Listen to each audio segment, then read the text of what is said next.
First, this morning, backlash is growing against Mackenzie Phillips. Her shocking story of rape and incest at the hands of her father, 60s icon John Phillips of the Mamas and the Papas, has sparked a Phillips family feud. I woke up that night from a blackout to find myself having sex with my own father. I don't remember how it started, or thankfully how it ended. Was it the first time? Had this happened before? I didn't know, and I still don't. In the latter half of the 60s, the Mamas and the Papas were a major force in music, with their hit Monday, Monday topping the charts. The band released 5 studio albums in just 4 years and sold nearly 40 million records worldwide. Despite their success, their legacy was overshadowed by substance abuse and scandal, including troubling incest allegations involving John Phillips and his daughter. Mackenzie Phillips, John Phillips' daughter, struggled with severe addiction, which led to her losing her role on One Day at a Time and joining a reformed Mamas and the Papas. During the tour, she entered into a complex and controversial relationship with her father. Mackenzie initially described their encounters as non-consensual, but later characterized the relationship as consensual, lasting a decade.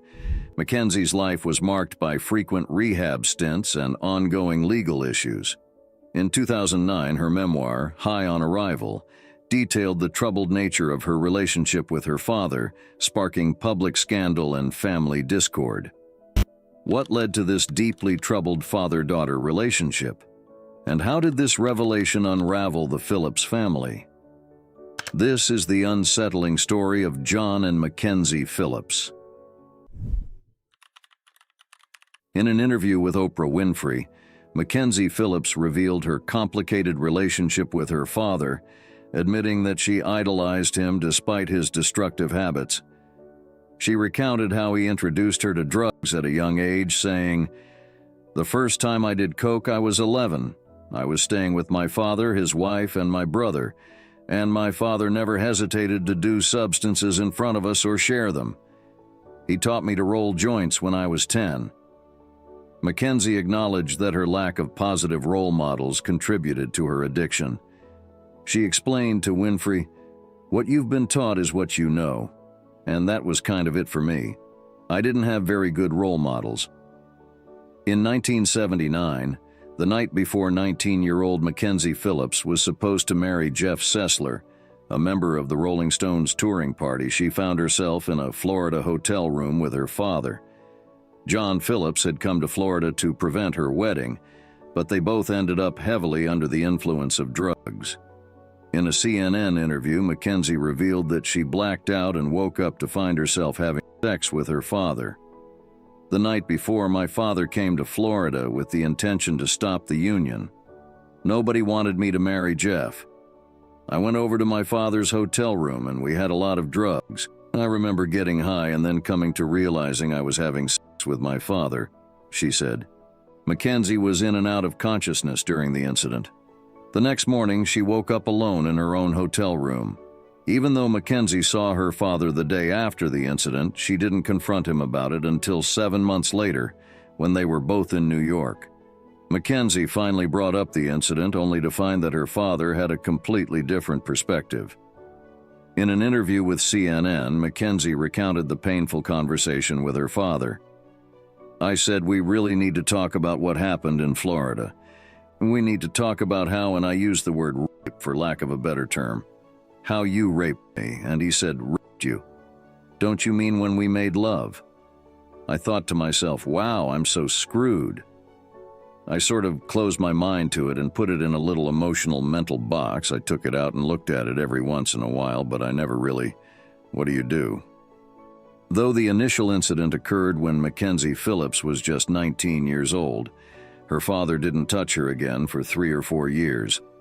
The situation escalated only after Mackenzie was fired from her starring role on One Day at a Time due to her drug use.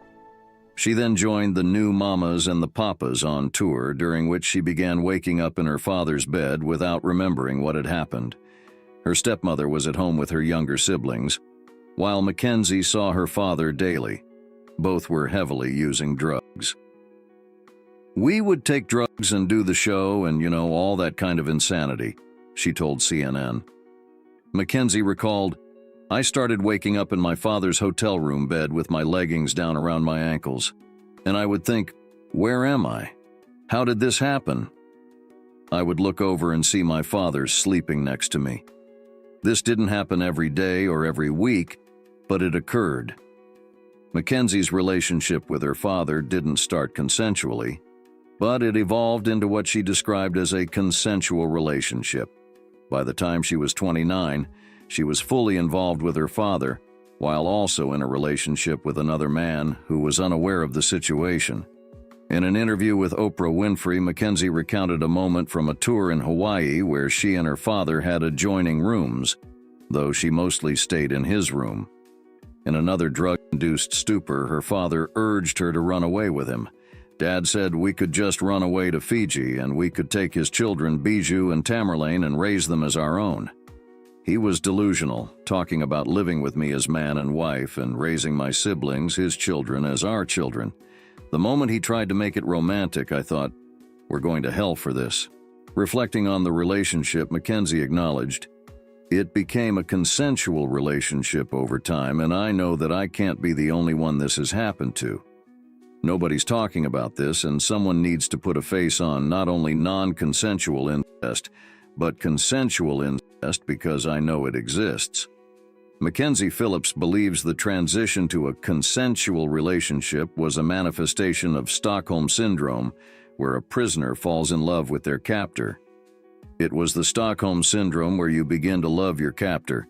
I felt love for my father, but the moment he tried to make it a romance, I was shot into the present time, she told Oprah Winfrey during an interview.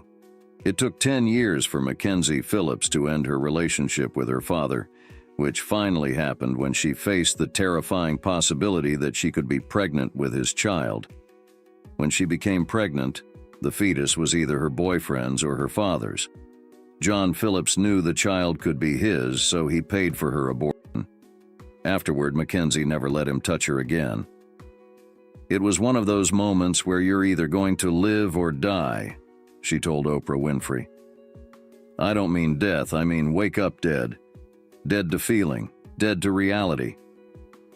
When Mackenzie revealed the details of her incestuous relationship with her father in her book High on Arrival, it tore her family apart. To this day, her family remains saddened and angered that she exposed this long-held secret. Though her sister China Phillips and biological mother Susan Adams believed her claims, some family members did not. Mackenzie became a pariah and was barred from certain family activities. In her book, Hopeful Healing, Essays on Managing Recovery and Surviving Addiction, Mackenzie recalls a time she was uninvited from a birthday party. Another family member was angered that I might attend, and I was told she was just not willing to forgive me yet. She wouldn't forgive me for abuses perpetrated against me as a child, or for exposing those abuses, perhaps. In 2001, as John Phillips' health deteriorated after a lifelong battle with alcoholism, Mackenzie Phillips forgave her father for what he had done. She shared the details of their final conversation during an interview with Oprah Winfrey. I said to him, Dad, we've been through a lot, good, bad, indifferent. He was looking up at me, and I said, I would not be the woman I am had I not been your daughter, and I'm very proud of the woman I am, regardless of my past, so I want you to know that I love you and I forgive you. Mackenzie has also expressed that she doesn't blame her father, feeling she could have stopped the relationship. I've taken a lot of accountability for this, as you can see, she told Larry King in a CNN interview. I'm not blaming my father. I could have stopped it. I didn't. I didn't stop it until I was scared with eternal damnation, Larry. When Mackenzie bravely detailed her relationship with John Phillips in her book High on Arrival, her family was shocked and appalled. Mackenzie's former stepmother, Genevieve Waite, refuted her claims, alleging that no such thing ever happened. I am stunned by Mackenzie's terrible allegations about her father, Waite wrote in a statement to the Oprah Winfrey Show. I would often complain about her overly familiar attitudes towards him, and he said it was just her way. John was a good man, and he was incapable, no matter how drunk or drugged he was, to have sexual relations with his own child. John's second wife, Michelle Phillips, was uncertain whether Mackenzie was telling the truth or suffering from drug-induced delusions, but she believed sharing this news was a calculated move. She attributed Mackenzie's ongoing issues to drug addiction and mental illness. Mackenzie has a lot of mental illness. She's had a needle stuck up her arm for 35 years. She was arrested for heroin and coke just recently. She did celebrity rehab and now she writes a book, Michelle told The Hollywood Reporter. The whole thing is timed. Mackenzie is jealous of her siblings who have accomplished a lot and did not become substance addicts. When Mackenzie's half-sister, Bijou Phillips, was just 13 years old, Mackenzie shared her tale of incest. Bijou recounted the emotional strife that followed as she tried to wrap her head around her sister's story. In a written statement to The Oprah Winfrey Show, she said, "When I was 13, Mackenzie told me that she had a consensual sexual relationship with our father. This news was confusing and it was also scary, as I lived alone with him since I was 3. I didn't know what to believe, and it didn't help that shortly thereafter, it didn't happen." Bijou maintained that John Phillips was an amazing father and lamented that her half-sister brought the allegations public after his death.